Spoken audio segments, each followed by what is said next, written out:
Bonjour à tous et bienvenue pour les tutoriels de Résidéclic.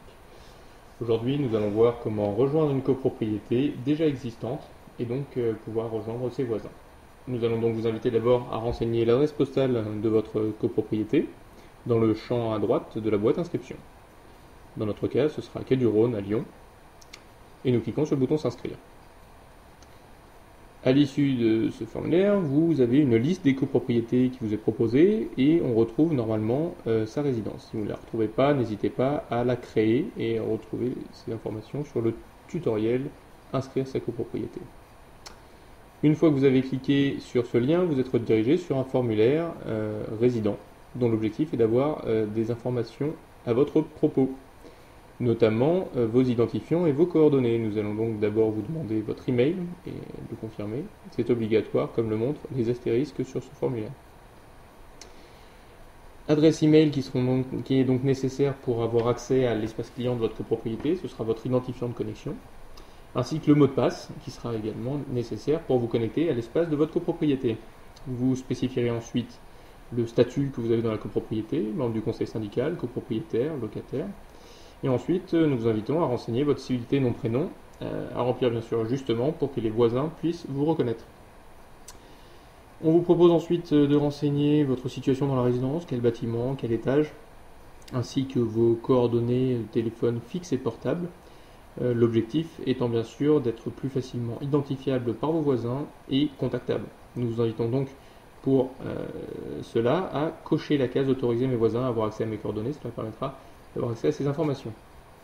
Nous vous invitons ensuite à renseigner des informations personnelles qui sont elles une fois de plus facultatives. Néanmoins, vous pouvez les renseigner pour que vos voisins vous connaissent un petit peu mieux et de la même manière, il est nécessaire de cocher la case autoriser mes voisins à avoir accès à mes informations personnelles. Ensuite, les alertes. Quel intérêt pour les alertes? C'est de recevoir des emails. Par exemple, à chaque incident qui est signalé dans votre copropriété, vous pouvez recevoir un email. Ou bien également lorsque vous avez un événement ou une intervention d'un prestataire, vous avez oublié, c'est pratique. Ou pour tout autre élément comme les annonces, boîte à idées, etc.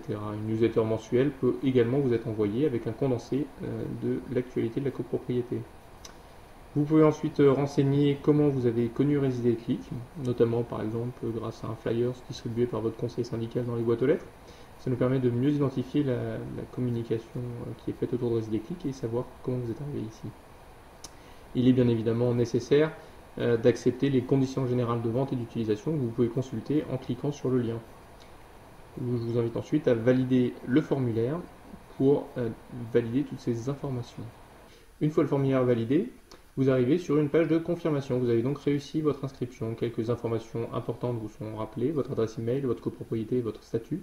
Mais ce qui est important de comprendre, c'est que votre compte n'est pas encore activé. En effet, pour éviter la fraude, une validation par les gens déjà inscrits à votre copropriété doit être effectuée.